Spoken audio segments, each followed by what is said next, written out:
আসসালামু আলাইকুম। অমর একুশে বইমেলা বিখ্যাত অবসর প্রকাশনীর সামনে দাঁড়িয়ে আছি। আজ আলাপ করতে চাই প্রকাশিত অপ্রকাশিত কবিতা সমগ্র জীবনানন্দ দাশ। এটি সম্পাদনা করেছেন কবি আব্দুল মান্নান সৈয়দ। এই বইটির একটি মজার বিষয় হলো কবি জীবনানন্দ দাশের যত কবিতা আছে, কবিতার যে প্রথম লাইন, সেই প্রথম লাইনগুলো দিয়ে একটা সূচিপত্র করা হয়েছে সবশেষে, যে প্রথম ছত্রের সূচিপত্র। ধরুন আপনার মনে পড়লো আবার আসিব ফিরে, এই কবিতাটি আপনি পড়তে চান, কোথায় যাবেন? হয়তো কবিতার নামটি জানেন না। তাহলে ঠিক আছে, আপনি আবার আসিব ফিরে এটা দিয়ে আপনি খুঁজুন, এখানে খুঁজলেই পেয়ে যাবেন। আবার আসিব ফিরে ধানসিঁড়িটির তীরে, এই বাংলায় 126 পৃষ্ঠায়। তো চলে যান আপনি 126 পৃষ্ঠায়, তারপরে পড়া শুরু করুন।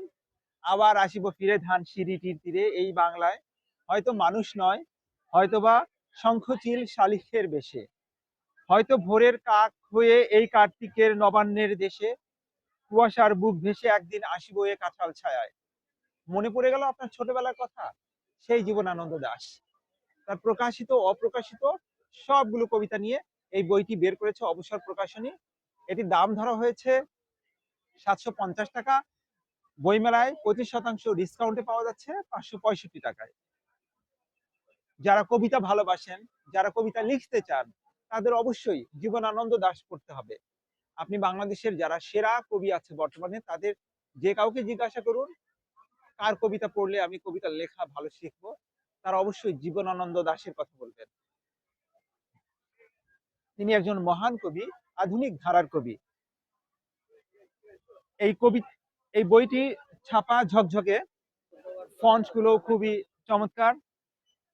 এই বইয়ে ভূমিকা লিখেছেন আব্দুল মান্নান সৈয়দ, 3 পৃষ্ঠার। এই ভূমিকায় তিনি বলেছেন কিভাবে সম্ভব হলো এই গুরুত্বপূর্ণ কাজটি সমাধা করা করা এই বইয়ে খুব আকর্ষণীয় ব্যাপার হচ্ছে যে কবি জীবনানন্দ দাশের ছবি আছে, তার বিবাহ বাসরের ছবি আছে 1930 সালের, তার নিজের লেখা কবিতা, হাতের লেখা এখানে আছে। এখানে দেখলে বুঝতে পারছেন যে তার হাতের লেখা ছিল অত্যন্ত চমৎকার। তার খুব বিখ্যাত বই দুইটি, বনলতা সেন আর রূপসী বাংলা। এটা কাভার পেজ, যেটা এঁকেছেন আরেক বিখ্যাত ব্যক্তিত্ব সত্যজিৎ রায়। কবির হাতের লেখা কবিতা আবার আসিব ফিরে, এই কবিতাটি এখানে বেশি কাটাকাটি দেখা যাচ্ছে না, তবে অনেক কাটাকাটি আছে এই কবিতাটিতে, দেখা যায় অনেক পরিশ্রম করেছেন তিনি।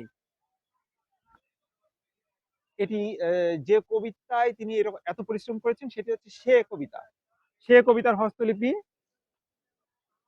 এরপরে তো কবিতা শুরু হয়েছে, কবিতার পর কবিতা।